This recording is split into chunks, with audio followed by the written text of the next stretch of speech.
El siguiente mensaje es una presentación del ministerio Tiempo de la Gloria de Dios. Buenas noches para toda la multitud que está conectada. Buenas noches. Qué cantidad increíble de gente que tenemos hoy. ¡Qué maravilla! Son tantos que no los voy a saludar a todos para no olvidarme ninguno. Bueno, le voy a pedir acá a Yamandú, que lo tengo a mi diestra. Acercate porque capaz que no se escucha. Así arrancamos en oración. Así arrancamos en oración la clase del día de hoy. Amén. Entonces, primero, ora, hermano. Padre amado, en esta hora te damos gracias, Jesús. Gracias por este día, Padre, en el nombre de Jesucristo, Señor. Bendecimos nuestras vidas, Señor, cada uno de nosotros, Señor, que el Espíritu se derrame en nuestras vidas, Señor. En el nombre de Jesucristo, te damos gracias por la vida de tu siervo acá, que trae la palabra de tu trono, Padre, en el nombre de Jesús, Señor. Te damos gracias y tenemos un corazón dispuesto, oídos abiertos, para recibir la palabra del Señor. En el nombre de Jesús, Señor. Amén. Amén. Amén, gracias, Yamandú. Bueno, ya que tengo a Yamandú conmigo por acá. Buen corte. ¿Cómo está el corte, hermano? El corte, fuiste con 100 pesos de plata, la peluquería te cortaron hasta acá. ¿Cómo me quedó? 100 pesos de corte. Impresionante, súper a la moda. Por lo menos tiene pelo para cortar, a diferencia de otros que nos estamos quedando sin pelo. Bueno. Emma, no te sientas mal, vos tenés muy buena barba. Sí. No me siento mal si no hay cosa que yo más quiera que quedarme pelado de una buena vez. Así no me tengo que peinar más, cosa que me fastidia bastante. Y vamos a empezar, ya terminamos el capítulo 1 de Juan, qué maravilla, nos llevó 5 partes el capítulo 1 de Juan, qué largo que era. Ahora vamos a adentrarnos en una nueva etapa, capítulo 2 y capítulo 3 de Juan. Hoy vamos a leer Juan 2, del 1 al 11, que son las bodas de Caná. Todo el mundo se acuerda de las bodas de Caná, porque ahí fue cuando Jesús convirtió el agua en vino y eso es lo que a todo el mundo, la gente le gusta, es chupar pino, ¿verdad? Sí. Yamandú nos va a leer Juan 2 del 1 al 11. Muy bien. Amén. Al tercer día se hicieron unas bodas en Caná de Galilea, y estaba allí la madre de Jesús. Y fueron también invitados a las bodas Jesús y sus discípulos. Y faltando el vino, la madre de Jesús le dijo: ¿No tienen vino? Jesús le dijo: ¿Qué tienes conmigo, mujer? ¿Aún no ha venido mi hora? Su madre dijo a los que servían: haced todo lo que le dijere. Y estaban allí 6 tinajas de piedra para agua, conforme al rito de la purificación de los judíos, en cada una de las cuales cabía 2 o 3 cántaros. Jesús les dijo: llenad estas tinajas de agua, y las llenaron hasta arriba. Entonces le dijo: sacad ahora y llevarlo al maestresala. Y se lo llevaron. Cuando el maestresala probó el agua hecha vino, sin saber él de dónde era, aunque lo sabían los sirvientes que habían sacado el agua, llamó al esposo y le dijo: todo hombre sirve primero el buen vino, y cuando ya haya bebido mucho, entonces el inferior. Mas tú has reservado el buen vino hasta ahora. Ese principio de señales hizo Jesús en Caná de Galilea y manifestó su gloria, y sus discípulos creyeron en él. Amén. Muy bien. Bueno, nos han seguido entonces con la lectura. Hoy vamos a hablar de Juan. El mensaje de la vida nueva se extiende desde capítulo 12 al capítulo 3 de Juan. Hoy vamos a estar viendo el momento en que Jesús convierte agua en vino, que ya lo leyó Yamandú, Juan 2, 1 al 11. Estamos hablando de unas bodas, ¿sí? Y yo les voy a traer aquí a colación un pasaje del Antiguo Testamento, ¿sí?, que hace referencia a las bodas de Sansón, y les voy a mostrar ahí que dice así la palabra del Señor, ustedes lo están viendo en pantalla, Jueces 14, 12. Y Sansón les dijo: yo os propondré ahora un enigma, y si en los 7 días del banquete me lo declaráis y descifráis, yo os daré 30 vestidos de lino y 30 vestidos de fiesta. Esta referencia la puse para mostrarles cómo era costumbre en el antiguo Israel que las bodas duraran por lo menos 7 días, ¿sí? Es un dato que manejamos, de 3 a 7 días duraban las bodas, duraba más días si la familia tenía más plata para hacer boda, duraba menos días si tenía menos plata. Pero las fiestas de casamiento en la antigüedad duraban varios días, a diferencia de la costumbre que tenemos nosotros ahora de hacer una fiesta un solo día. Los novios no salían de luna de miel, sino que permanecían como anfitriones de la fiesta, Y en aquellos tiempos, aunque existiese mucha pobreza y trabajo muy arduo, la celebración de una boda eran días festivos, eran días de fiesta y un tiempo de mucha alegría. ¿Sí? María, la madre de Jesús, y Jesús estaba allí, y algunos de los discípulos de Jesús también estaban allí, invitados a esta boda. Vamos a ver si sacamos algunas enseñanzas entonces a partir de este pasaje.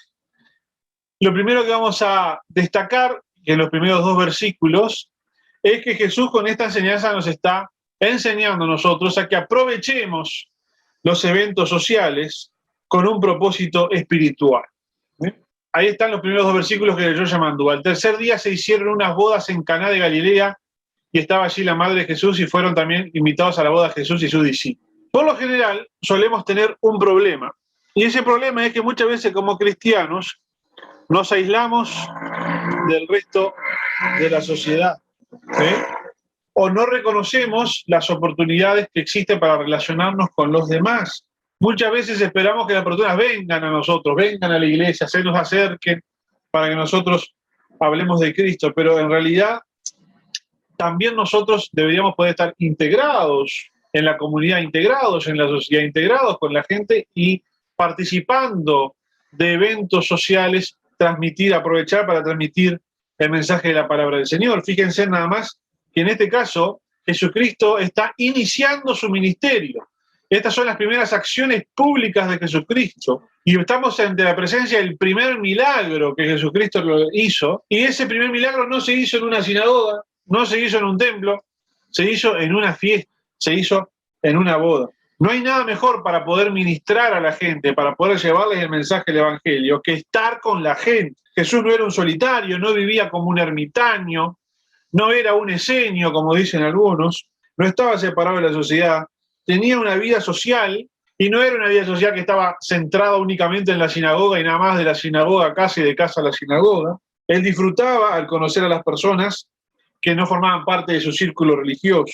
Algunos creen que a Dios no le gusta la diversión y no le gustan las fiestas, ¿verdad? Y nada que ver, a Dios le encanta cuando la gente se junta para pasarla y divertirse sanamente. A veces la gente piensa que a mí no me gusta ir de fiesta y todo porque somos religiosos, claro, porque somos evangélicos, pastores, etc.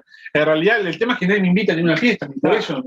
Si alguno me quiere invitar a algún lado, voy, soy la alegría del casamiento, por ahí a las, yo te sigo. A las 4 de la mañana cuando empieza a sonar la música de los 80 y suena Village People, ahí yo me pongo la corbata de acá en la frente y empiezo YMCA. Ahí sí vas a bailar. Y después me siento, porque el único que bailo es YMCA nada más, Village People.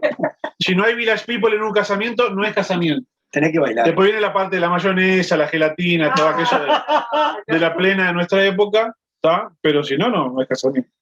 Jesucristo sabía que las personas eran más fáciles de alcanzar cuando estaban a su alcance. Amén. A nuestro Señor le gustaba asistir a eventos sociales porque Él amaba a las personas. Amén. Nosotros no necesitamos convertir el agua en vino para que brille nuestra luz. Nosotros como creyentes debemos ayudar a celebrar eventos públicos, integrarnos en la sociedad, en los días feriados, en asistir a eventos comunitarios, matrimonios, funerales, reuniones de la escuela, comisión fomento, la junta local, yo qué sé. Todas esas, la reunión del edificio, todas esas instancias donde uno puede interactuar con la gente y tener vida social, es una buena oportunidad de llevar al Evangelio de nuestro Señor. ¿Sí? Amén. Amén. Asegurémonos entonces de que la gente no tenga esa idea equivocada de nosotros, de que somos unos bichos raros, aislados del resto de la sociedad. Eso es lo primero que nosotros sacamos de los 2 primeros versículos de Juan capítulo 2. ¿Sí? Lo siguiente, que vamos a ir avanzando, que es el tema central de esta historia, es que Jesucristo desea que nosotros lo sigamos a Él, no que nosotros lo andemos guiando a Él. Jesús desea que lo sigamos, no intente usted guiarlo a Él. Fíjense qué interesante es el diálogo que se da entre Jesús y su mamá, que vamos a concentrarnos a partir de este momento. Dice ahí el versículo 5, del 3 al 5. Y faltando el vino, la madre de Jesús le dijo, no tienen vino. Jesús le dijo, ¿qué tienes conmigo, mujer? Aún no ha llegado mi hora. Su madre dijo a los que servían, haced todo lo que os dijere. ¿Cómo sabía María que ya no había más vino? Porque yo he ido a un que otro casamiento, ¿no? Uno va al casamiento, se sienta en la mesa donde uno está, le ponen ahí, Y uno no se entera si la comida está dando o no está dando, si hay más o hay menos, ¿verdad? ¿Cómo sabía María que se habían quedado sin vino? Bueno, evidentemente María, nosotros deducimos que quienes estaban casando eran personas cercanas a la familia de Jesús, a tal punto que María estaba colaborando en la atención de los invitados de esa fiesta. Y estaba colaborando a tal punto que ella sabía perfectamente cómo venía el stock de alimentos que se servían.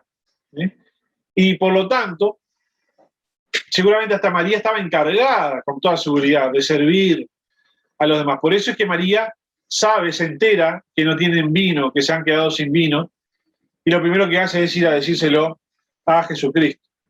El vino era muy importante en las celebraciones de bodas en aquel entonces y en casi toda reunión social, porque en aquellos días no existía una gran variedad de bebidas.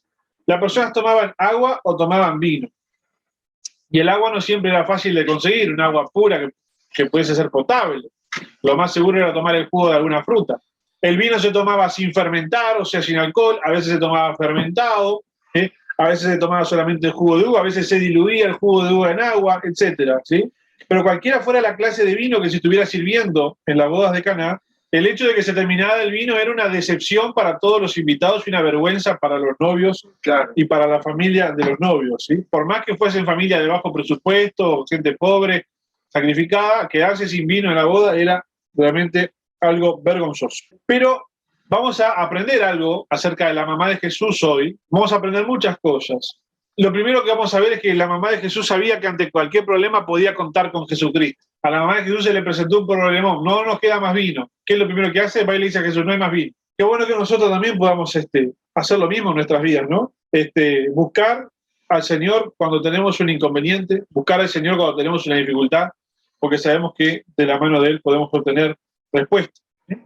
Pero a alguna gente le llama la atención esta respuesta que Jesús le da a la madre, le dice, ¿y yo qué tengo que ver? Básicamente le dice Jesús, ¿no? Porque la madre dice, no tienen vino, y Jesús le dice, ¿qué tienes conmigo, mujer? ¿Qué me involucras a mí en esto? ¿Yo qué culpa tengo? Yo soy un invitado, yo no tenía que traer el vino, ¿no? ¿Qué tengo yo que ver? Y vamos a tratar de analizar esa parte y ver realmente qué es lo que se esconde detrás de este diálogo entre Jesús y su mamá. Lo primero que vamos a analizar, que vemos ahí, es la expresión mujer. ¿Qué tienes conmigo, mujer? Juan 2:4. La palabra mujer es la palabra griega gunai, que significa querida mujer. Es una expresión más amistosa que como habitualmente la tenemos traducida en la Biblia. ¿Sí?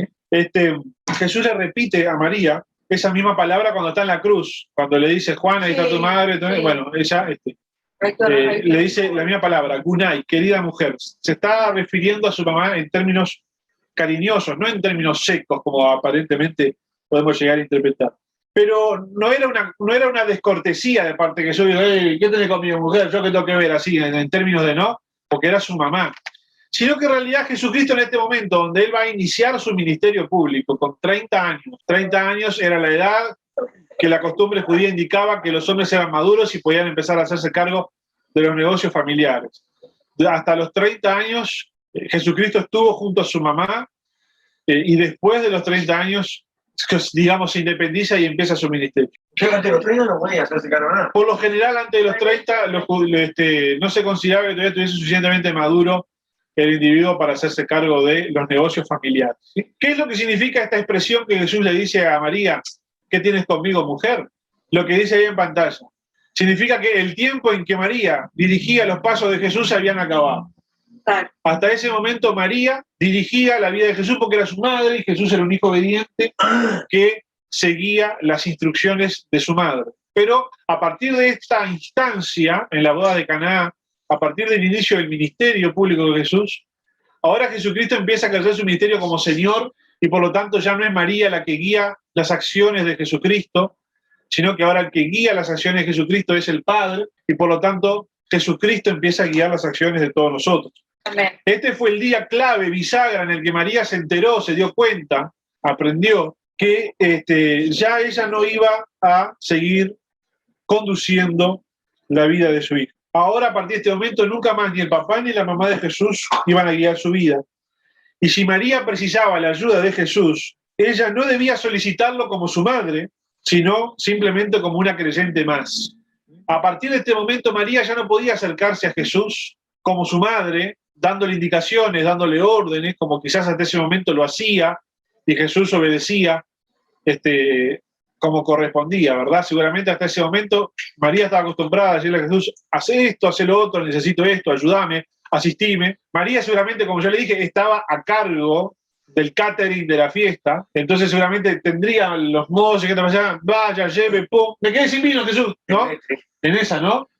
Vos llevas para acá, vos traes para acá, Jesús, me quedé sin vino, dirigiendo toda la cuestión, y Jesús dice, epa, un segundito, a partir de ahora ya no guías mis pasos, a partir de ahora yo soy el Señor, y todo el que necesite venir a mí, no viene a mí diciéndome lo que tengo que hacer, sino pidiéndome como persona creyente.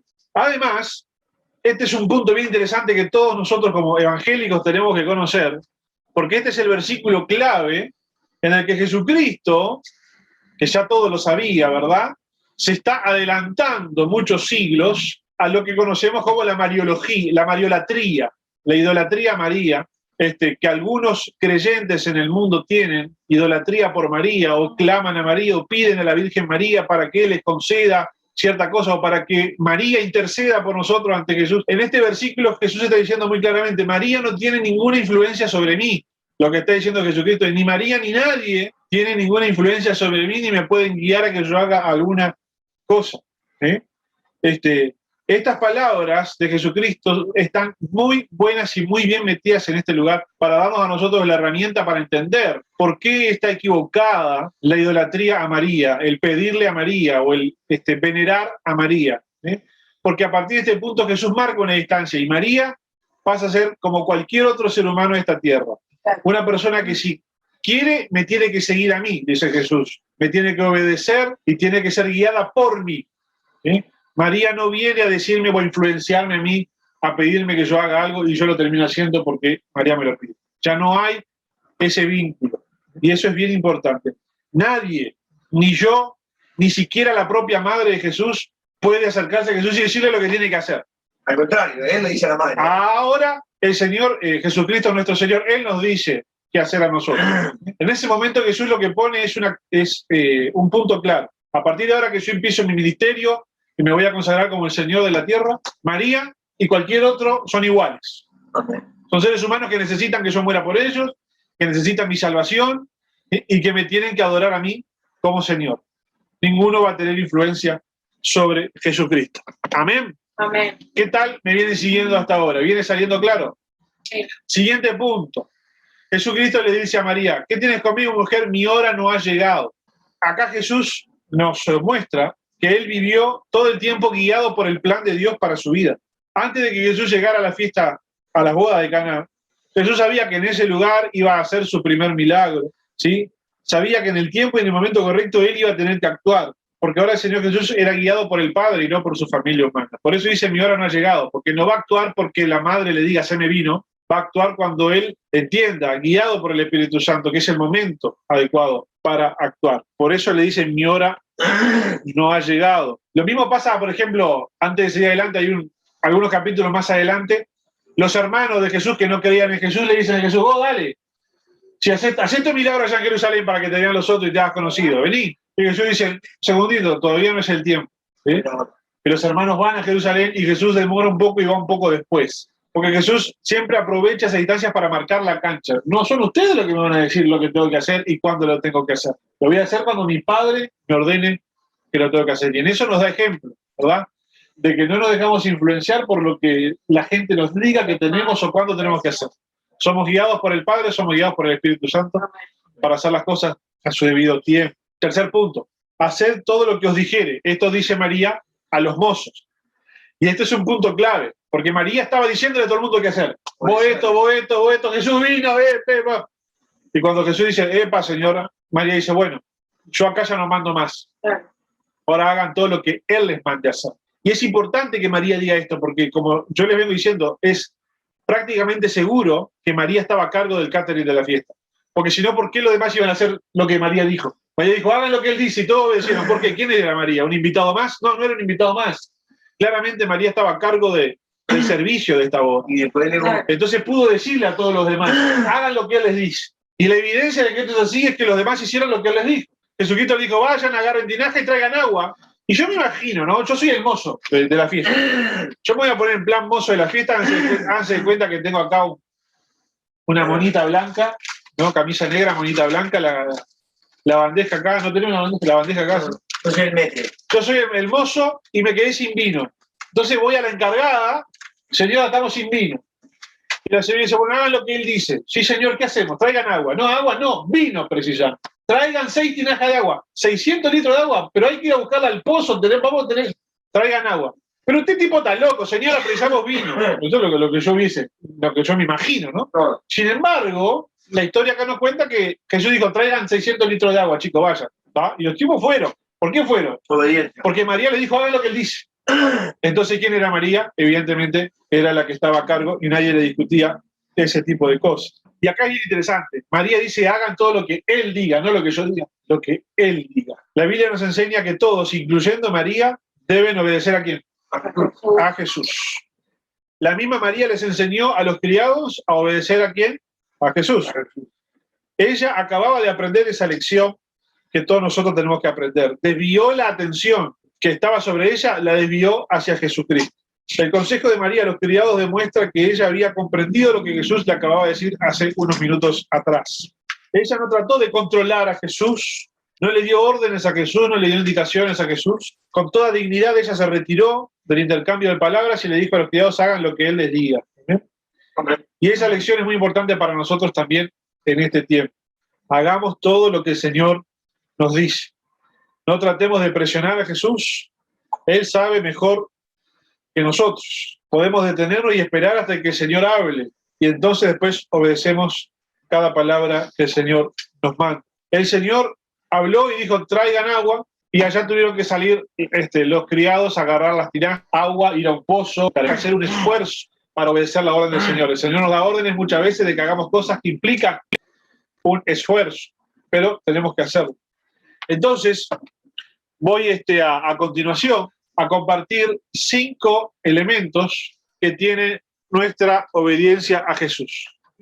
Estos son 5 aspectos de la obediencia a Jesús escritas por Charles Spurgeon, que fue un muy afamado predicador inglés del siglo XIX, y él decía que nuestra obediencia al Señor tiene que estar preparada. Punto número 1. Las personas no obedecen a Jesús automáticamente. Debemos estar preparados y entrenados para obedecer.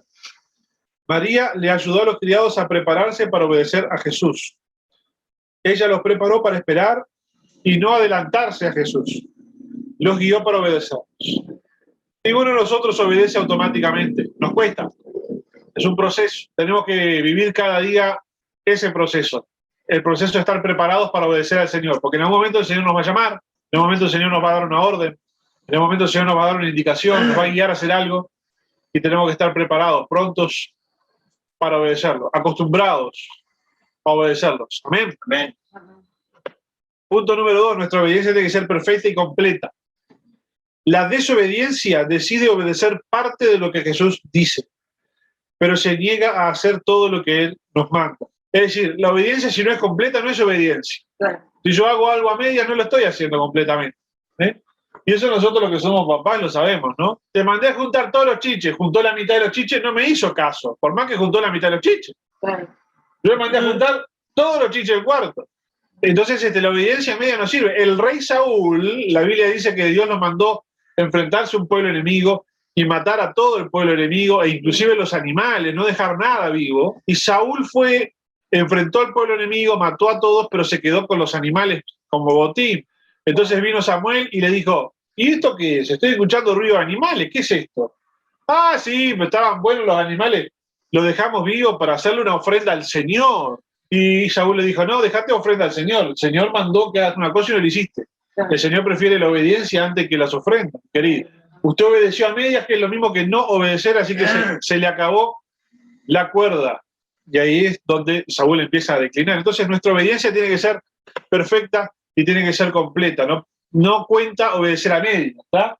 Ah, qué bien, el hombre diezma y ofrenda y lee la Biblia y no va a la iglesia. ¿De qué me sirve? ¿Usted sabe que yo conozco gente que manda los diezmos pero no va a la iglesia? Son unos cracks, ¿eh? Financieramente para la iglesia terrible negocio, pero es una obediencia que no cuenta. Invalida todo el acto. ¿verdad? La persona cree que de pronto está bien porque manda, no, la obediencia al Señor tiene que ser completa, ¿verdad?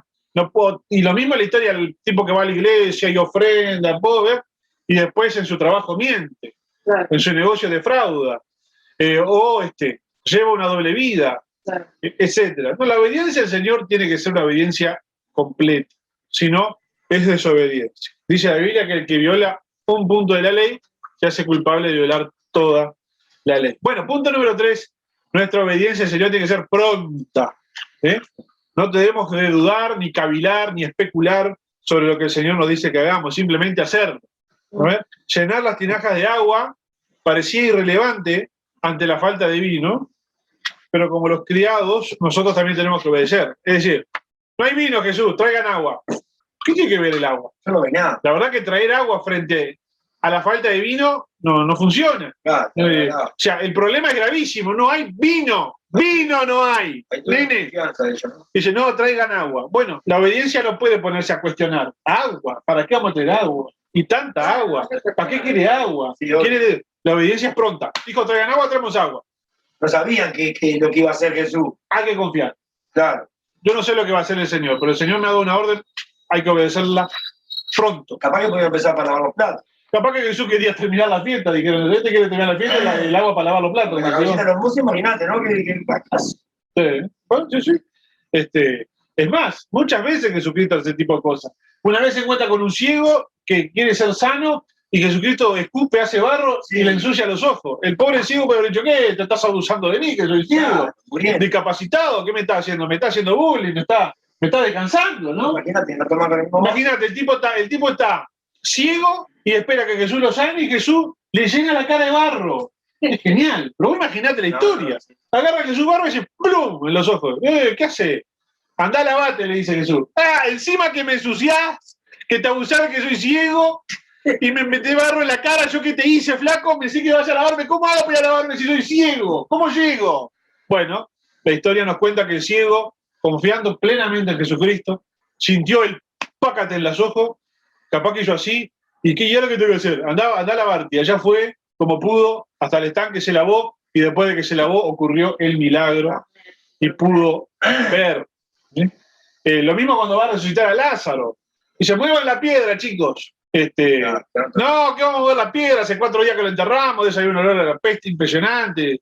Una cosa de loco. Muevan la piedra, si no es milagro, hagan algo, laburen, obedezcan, muevan la piedra. Movieron la piedra y allá salió el Lázaro todo atado así con las vendas, dice que estaba amortajado así, saltando, ¿no? Como carrera de embolsado, ¿viste? Así salió el Lázaro. Pero el milagro requirió que alguien obedeciera, que alguien estuviera pronto para obedecer, que alguien obedeciera todo lo que Jesús mandó hacer y que alguien lo haga rápido. Otra cosa, la obediencia es personal, señores. Ante una orden del Señor el que tiene que obedecer soy yo, no otro.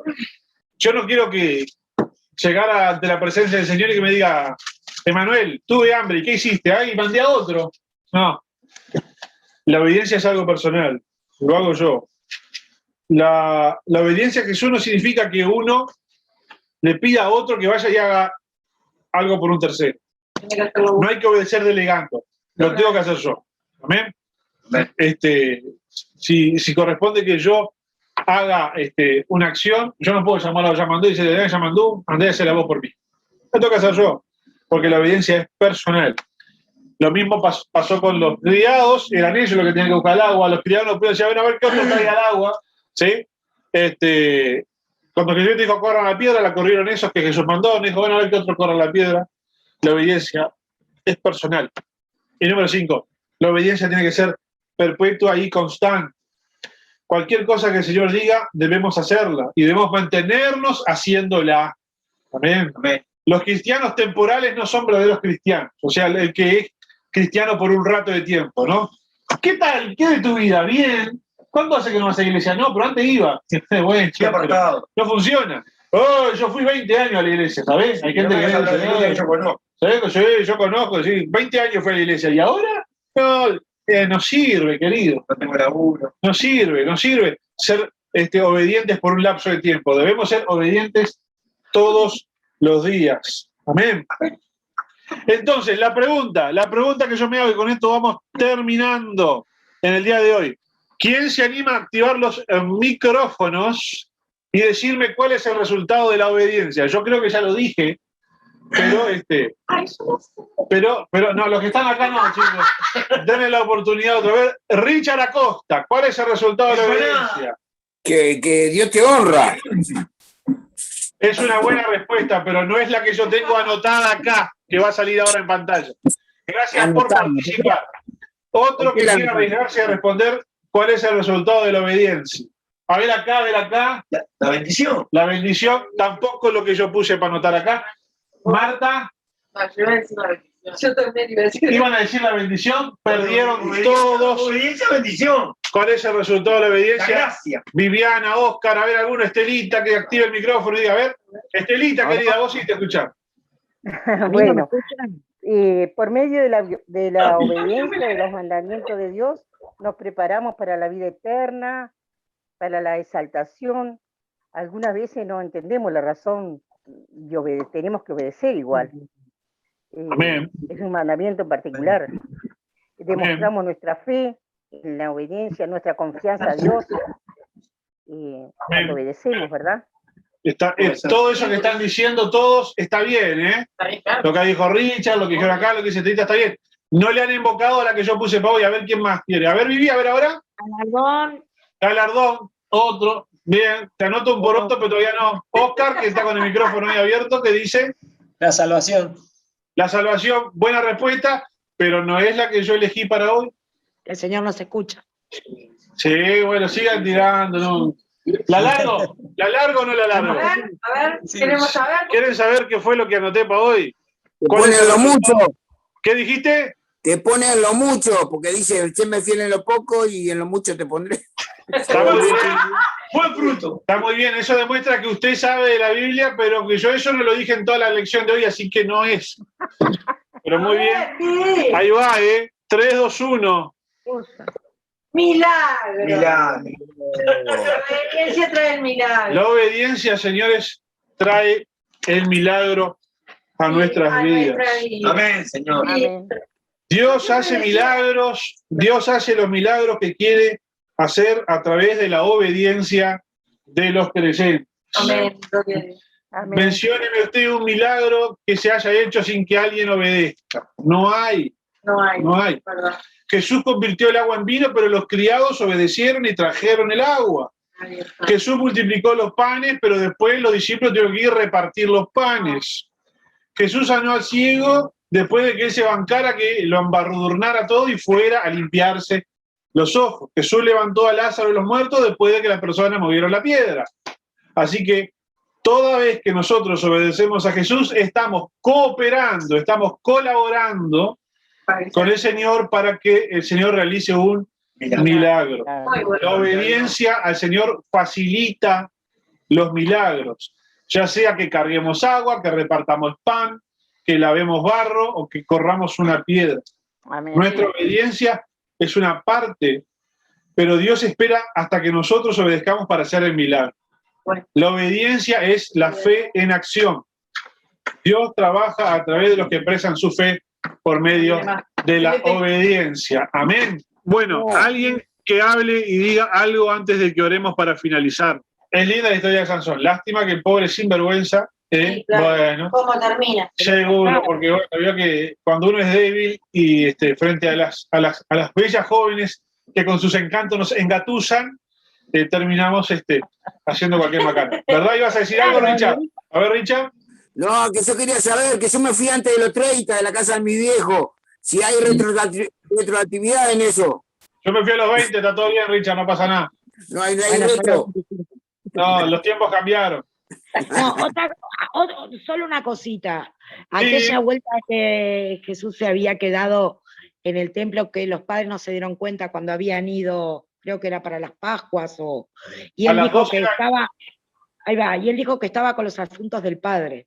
Sí, ese también es un versículo que viene a colación con lo que Ya hablamos hoy. dijo, de alguna manera, él ya consideraba que estaban los asuntos del Padre. Ya Pero de él no chico, tenía la orden de hacer nada, pero... Jesús de chico les iba marcando el terreno a los padres como para que no se olvidaran de quién era él. Sí, No obstante eso, la Biblia nos cuenta que Jesús en realidad los padres dijeron, bueno, desde macanudo, nene, pero tenía 12 años, vámonos, y Jesús se levantó y se fue, porque era obediente, ¿no? No era un rebelde, pero igual no terminé de entender por qué le dijo a la madre que no era su hora, si era su hora. Porque no era la hora porque la madre se lo dijera. Pero era la hora. Pero no era la hora porque la madre le indicara, era la hora porque ella sabía antes de ir a la fiesta que él iba a hacer su primer milagro allí mismo, pero no por indicación de la mamá, Claro. ¿no? Y no en el momento que la mamá dijera, sino cuando el padre a él lo dijera. También hay otros que... Es importante marcar eso, de que no iba a obrar por que la mamá lo dijo, sino por... Exactamente. Ahora sí. También hay quienes entienden ahí que como el vino representa la sangre de Jesús, el todavía no es mi hora. Durante mucho tiempo también lo hemos interpretado como que él está aclarando que todavía no es la hora de entregar su sangre, de dar su vino. Perfecto. Porque faltaba, recién estaba empezando. Claro. También puede entenderse de esa forma, pero creo que en el contexto del diálogo que está teniendo con la madre, se entiende que está marcando la cancha en ese sentido. ¿Sí? No es que lo voy a hacer porque me lo estás indicando vos, lo voy a hacer cuando el Padre me guíe. Lo mismo le pasó con los hermanos más adelante, que le dicen, dale, anda a Jerusalén a hacer los milagros allá para que te conozcan, y Jesús dice, no, todavía no. Los hermanos van y Jesús va atrás. Jesús llega algunas horas después. ¿Sí? Pero bien como para marcar eso, ¿no? Yo no voy porque ustedes me digan que tengo que ir o porque ustedes me digan lo que tengo que hacer. Estoy diciendo porque es así como el Padre me lo ha planificado y por eso voy. Es una forma de marcar bien eso, ¿verdad? Para que no fuese a aparecer o a quedar como que Jesús se dejaba influenciar por alguien a la hora de realizar un acto. Ok. Solo a título anecdótico, hoy día en Israel los muy religiosos siguen festejando varios días el casamiento. Pero qué maravilla. Yo justo estuve en uno y no entendía nada, hacía ya 3 días que se habían casado y seguían los festejos. Y todavía no habían tenido la noche de encuentro. Pero que eso es fantástico, eso es fantástico. El día de fiesta debe ser maravilloso. Sí. Estarían como locos, ¿no? Yo no sé si aguanto 3 días de fiesta. Yo, si me invitan a un casamiento a las 4 de la mañana me estoy durmiendo ya más o menos. Pero bueno. Por eso que se casan muy jóvenes, porque tienen 16, 17 años y no se aguantan, entonces se tienen que casar. Ah, sí. Se casan. Sí. Qué maravilla. Vos aguantabas, los 16 aguantaban. 3 días de fiesta sí aguantaban. Los jóvenes no aguantan. Ah, sí. Convengamos que no se pueden ni dar un besito. No, sí, los nenes bailan acá y las nenas bailan allá. Imagínate si sería así, que después de 7 días de vino y dale que dale, cuando Jacob fue a la noche de boda, le cambiaron la mujer y no se dio cuenta. ¿Te das cuenta? Lea y Raquel, sí. Dijo, bueno, se acabaron los 7 días, vamos. Al día siguiente cuando salió el sol, porque como no había luz, no había veladora, no había mesita de luz, lamparita, nada, de noche no veía nada. Al día siguiente cuando salió el sol y miró así y dijo, esta no es. ¿Esto qué es? ¿Esto qué es? Esta no es. Papá no es, mamá tampoco. Bueno, Bueno, a laburar 7 años más. O sea, 7 años laburé y mira lo que me hiciste. Bueno, te doy la otra, pero quédate 7 años más. El Labán, la verdad que no existía, todavía no existían los judíos y el Labán ya viene de ahí, ¿viste? Para negociar, una cosa más. Bueno, oramos, amén. Oramos para terminar. Oramos para terminar. Dándole gracias al Señor por este día, por el mensaje que se nos ha dado. ¿Alguna petición, Y bueno, que nos quede bien eso claro, ¿no? Que aprendamos nosotros a obedecer al Señor y confiar en el Señor, que detrás de nuestra obediencia hay un milagro. Amén. Amén. Fue una presentación del Ministerio Tiempo de la Gloria de Dios.